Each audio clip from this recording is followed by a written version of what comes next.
creepy horror stories. I wake up in the middle of the night and something is off. My room feels strange, like it's borrowed from someone else. Moonlight streams through the window, illuminating details I wish I hadn't noticed. Everything is reversed. My bed is on the wrong wall, my nightstand is flipped, even the rug lies at an angle opposite to where it's supposed to be. Only the door, closet, and window are in their rightful places. At first, I think I must be dreaming. I pinch myself hard enough to leave a mark, but nothing changes. The dread coils tighter in my chest. I get out of bed, sliding my feet into slippers that feel slightly too small. My heart pounds as I walk to the door. I hesitate, staring at the handle, my reflection in its polished surface, distorted and wrong. Finally, I twist the knob and open the door.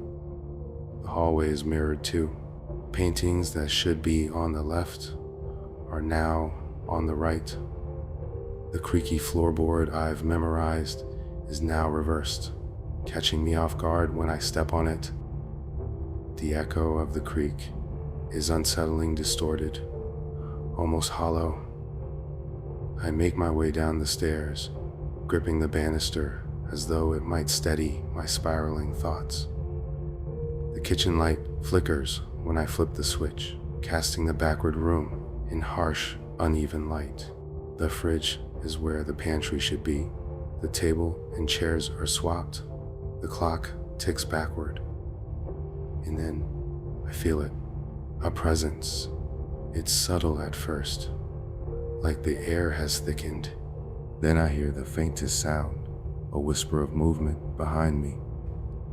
I whip around, but nothing is there. I need to leave.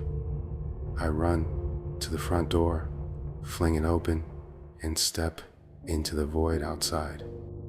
The darkness rushes toward me, cold and suffocating. And then I wake up. I'm back in bed. Everything is still reversed. The first few times, I try to convince myself it's a nightmare, but the loops keep happening and the details never change. Except for one. The presence grows stronger.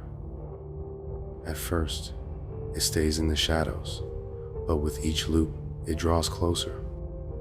It begins to appear in the corners of my vision, a figure too tall and too thin, with grotesquely long limbs and a blank, featureless face. One night, I hear it breathing. The sound is faint, but unmistakable, a raspy, shallow exhale coming from the closet. My heart pounds so hard it feels like it might burst. The doorknob rattles.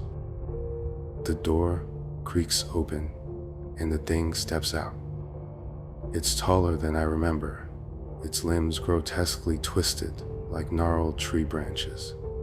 It tilts its blank face toward me, and even though it has no eyes, I feel its gaze burning through me. I scream and bolt out of the room, running down the mirrored hallway and stairs.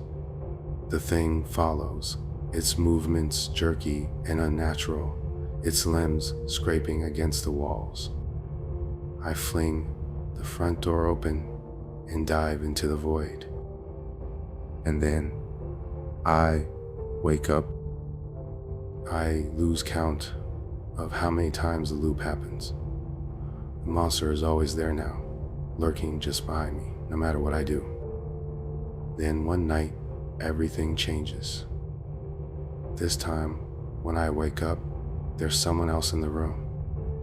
A figure sits in the chair by the window, their silhouette outlined by the pale moonlight.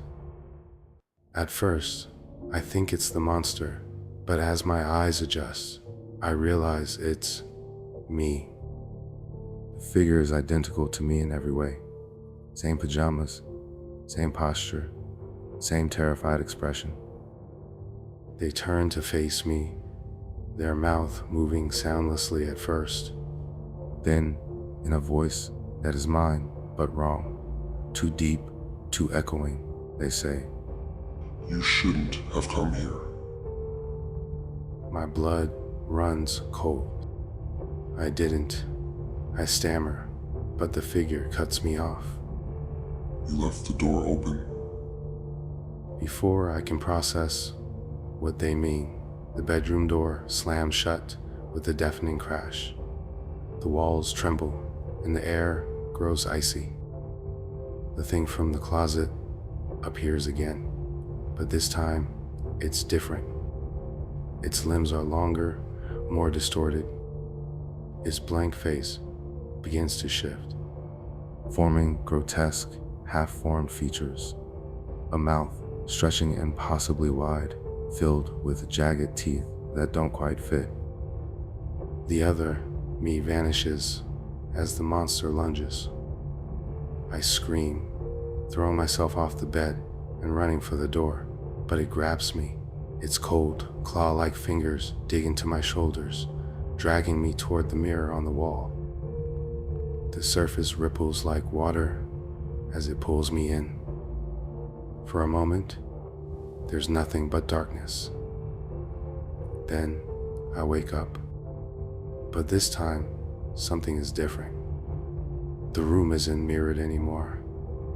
It's back to normal, or so I think. Then I notice the mirror on the wall. My reflection doesn't match my movements. It stares back at me, grinning with a mouth full of jagged teeth. And behind me, the thing from the closet is waiting.